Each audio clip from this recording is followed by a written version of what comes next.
नमस्कार, मैं हूं आपके साथ काजोल चौहान और आप देख रहे हैं दिव्य हिमाचल टीवी। बुलेटिन की शुरुआत करेंगे मुख्य समाचारों के साथ। प्रदेश भर में दिखा कोरोना पाबंदियों का असर, बंद रहे बाजार। कैबिनेट ने मांगी रेन डैमेज की रिपोर्ट, केंद्र से लगाई जाएगी मदद की गुहार। कांग्रेस का आरोप, सरकार चुनावी रैलियां करती रही और कोरोना फैलाती रही। कांगड़ा की ज्वाली में भयंकर सड़क हादसा, पति पत्नी की मौके पर ही मौत। कम सवारियों वाले रूट बंद करेगा परिवहन निगम, घाटे का सौदा बन रही वॉल्वो। कुल्लू के करहाल में आग की भेंट चढ़ा मकान, सब कुछ हुआ स्वाहा।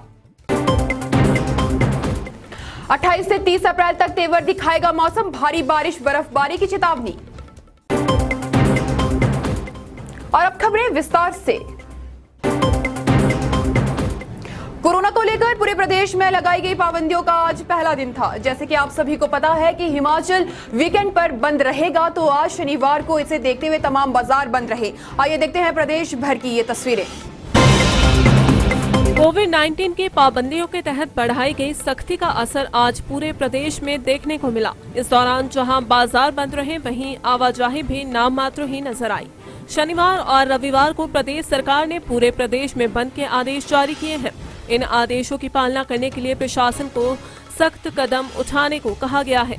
इसी को देखते हुए आज जहां भी कुछ प्रतिष्ठान खुले नजर आए, वहां प्रशासन तुरंत हरकत में आया। ऊना में कई जगह मॉल और दुकानें खुली हुई पाई गई। इसी तरह प्रदेश के अन्य हिस्सों में ऐसी तस्वीरें देखने को मिली। बहरहाल प्रशासन ने स्थिति को काबू किया हुआ है।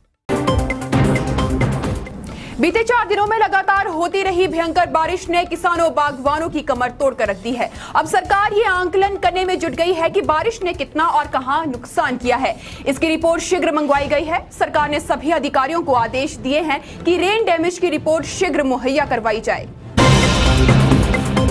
राजस्व और बागवानी विभाग के सभी अधिकारियों को बर्फबारी से हुए नुकसान का जल्द आकलन करके रिपोर्ट देने के आदेश दे दिए गए हैं। इसके आधार पर बागवानों की मदद की जा सकेगी।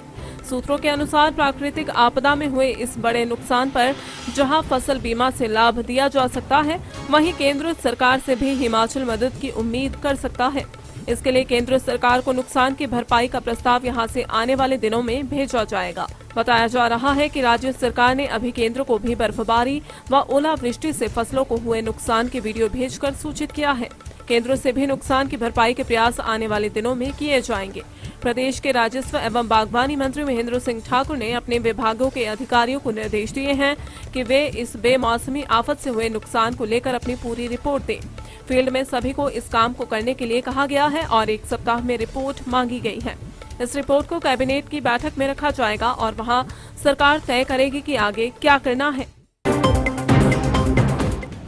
प्रदेश कांग्रेस ने सरकार पर बड़ा हमला बोला है। अध्यक्ष कुलदीप सिंह राठौर ने सीधे आरोप लगाए हैं कि कोरोना फैलाने के लिए प्रधानमंत्री और गृह मंत्री जिम्मेवार है। उन्होंने कहा कि सरकार बंगाल में जाकर ममता बनर्जी के साथ लड़ती रही और रैलियां करती रही और कोरोना फैलाती रही। और क्या आरोप लगाए हैं कांग्रेस नेता ने, आइए डालिए एक नजर। कांग्रेस अध्यक्ष कुलदीप सिंह राठौर ने देश में बढ़ते कोरोना के मामलों के लिए प्रधानमंत्री, गृह मंत्री व अन्य भाजपा नेताओं को जिम्मेदार ठहराया है। उन्होंने कहा कि पहले दौर के कोरोना के बाद सरकार ने विशेषज्ञ की सलाह को पूरी तरह से नजरअंदाज किया। सरकार विपक्ष और ममता से लड़ती रही, अपनी चुनावी रैलियां करती रही। यही वजह है कि आज देश में कोरोना से हालात बिगड़ गए हैं। पत्रकारों को संबोधित करते हुए कांग्रेस अध्यक्ष ने कहा कि आज देश में मानवता शर्मसार हो गई है। केंद्र सरकार मानवता की रक्षा करने में पूरी तरह विफल साबित हो रही है। देश में ऑक्सीजन, दवाइयों व वैक्सीन की कमी पड़ रही है। केंद्र अपना दायित्व निभाने में पूरी तरह असफल हो गई है। शनिवार आज फिर काला दिन ही साबित हुआ है। ज्वाली में हुए एक सड़क हादसे में 2 लोगों की मौत हो गई। यहां पर एक निजी गाड़ी की टक्कर सेना के एक वाहन से हुई है। दोनों वाहनों की हुई इस जोरदार भिड़ंत में पति पत्नी की मौके पर ही मौत हो गई। देखिए ये report. Pathankot Mandi national highway पर जोंटा में एक सड़क हादसे में 2 लोगों की मौत हो गई, जबकि 4 लोग घायल हुए हैं।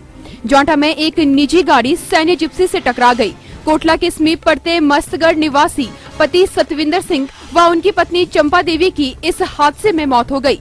4 लोग बुरी तरह घायल हुए हैं। बताया जा रहा है कि ये लोग शादी से लौट रहे थे और जोंटा के समीप विपरीत दिशा में आ रही सैन्य जिप्सी के साथ इनकी ऑल्टो कार की जोरदार टक्कर हो गई। इस टक्कर में घायल पति पत्नी ने मौके पर ही दम तोड़ दिया। पुलिस आगामी छानबीन में जुट गई है।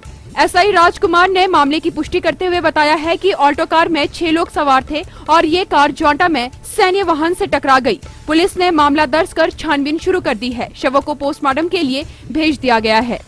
एक्सीडेंट हुआ ना, क्या प्राइमरी इन्फॉर्मेशन सर? इसमें ऐसा है कि ये जो गाड़ी है फौज की, जो जिप्सी है, ये कोटड़ा की तरफ से आ रही थी और दूसरी जो गाड़ी है ये नूरपुर से आ रही थी। तो इन दोनों गाड़ियाँ आपस में टकराई हैं। गलती जो है वो दूसरी गाड़ी की है, जो लोकल जो गाड़ी है, और इसमें जो है 2 आदमी खत्म हो चुके हैं और उनके जो 2 बच्चे हैं वो घायल है और 2 लेडीज, 4 आदमी टोटल घायल है और 2 की डेथ हो गई थी। अब वो पंजीकृत हो गया है इन्वेस्टिगेशन। परिवहन निगम की हालत इतनी खस्ता हो चुकी है कि अब इसके प्रबंधन को आखिर फैसला लेना पड़ रहा है कि क्यों ना एचआरटीसी के वे सारे रूट ही बंद कर दिए जाएं जो लगातार घाटे का सौदा साबित हो रही है। प्रदेश के तमाम डीएम को निर्देश दिए गए हैं कि वे अब सवारियों के हिसाब से ही बसों को रवाना करें। देखिए ये रिपोर्ट। प्रदेश में बढ़ रहे कोरोना के मामलों और दिल्ली में लगे लॉकडाउन का असर एचआरटीसी पर पड़ने लगा है। हालात ऐसे हैं कि एचआरटीसी की बसों में 15% सवारियां ही सफर कर रही है।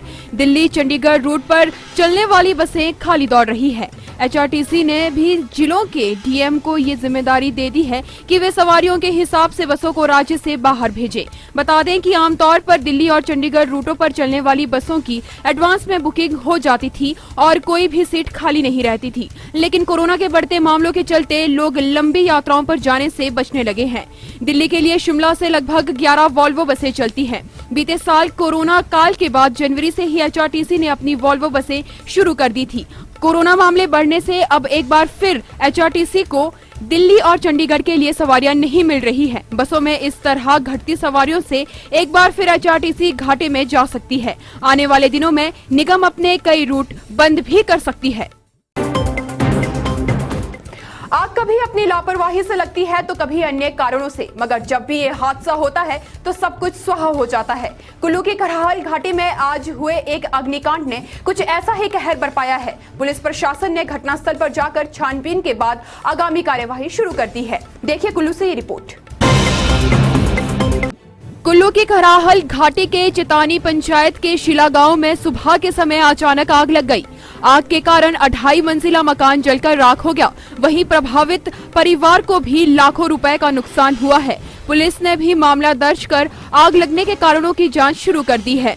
शिला गांव में 2 भाइयों हेमराज व धनीराम का 12 कमरों का मकान अचानक सुबह के समय जल उठा। मकान में आग लगता देख स्थानीय ग्रामीण भी मौके पर पहुंचे और आग को बुझाने की कोशिश करने लगे। अग्निशमन विभाग की टीम मौके पर पहुंची और आग पर काबू पाया गया। अग्निशमन अधिकारी दुर्गा सिंह ने बताया कि आग लगने के कारण प्रभावित परिवार को 10 लाख रुपए का नुकसान हुआ है। वहीं इसकी रिपोर्ट तैयार कर प्रशासन को सौंप दी जाएगी। एसडीएम कुल्लू डॉक्टर अमित गुलेरिया ने बताया कि राजस्व विभाग के अधिकारियों को नुकसान के आंकलन के निर्देश दिए गए हैं और प्रशासन के द्वारा भी प्रभावित परिवारों की मदद की जाएगी। और आइए अब जानते हैं मौसम का हालचाल। हिमाचल में पिछले 24 घंटे के दौरान अधिकांश स्थानों पर बारिश हुई है। ऊंचाई वाले क्षेत्रों में हिमपात भी रिकॉर्ड किया गया है। राज्य में पिछले 3 से 4 दिनों से मौसम के खराब रहने से तापमान में भी गिरावट दर्ज की गई है। अधिकतम तापमान 12 डिग्री कम रहा है, जिससे मैदानी इलाकों में लोगों को गर्मी से कुछ राहत मिली है। केलांग का तापमान दोबारा से -6 डिग्री पहुंच गया है, जबकि पांवटा साहिब जो कि सबसे गर्म रहा है उसका तापमान भी 27 डिग्री ही है। हिमाचल में पिछले 24 घंटों के दौरान बारिश और बर्फबारी हुई है। कोठी में 30 सेंटीमीटर बर्फबारी रिकॉर्ड की गई है। कल्पा में 23, मनाली में 6, जुब्बल और निचार में 2-2 सेंटीमीटर बर्फबारी रिकॉर्ड की गई है। मौसम विज्ञान केंद्र के अनुसार राज्य में अब 28 अप्रैल से दोबारा मौसम करवट बदलेगा। 30 तक पहाड़ी और ऊंचाई वाले क्षेत्रों में बारिश बर्फबारी की संभावना है। और अब चलते चलते प्रदेश भर के पेंशनरों को भी लगेगा झटका। कोविड फंड के लिए काटी जाएगी पेंशन। प्रसिद्ध साहित्यकार बद्री सिंह भाटिया का निधन, मुख्यमंत्री समेत कई हस्तियों ने जताया शोक।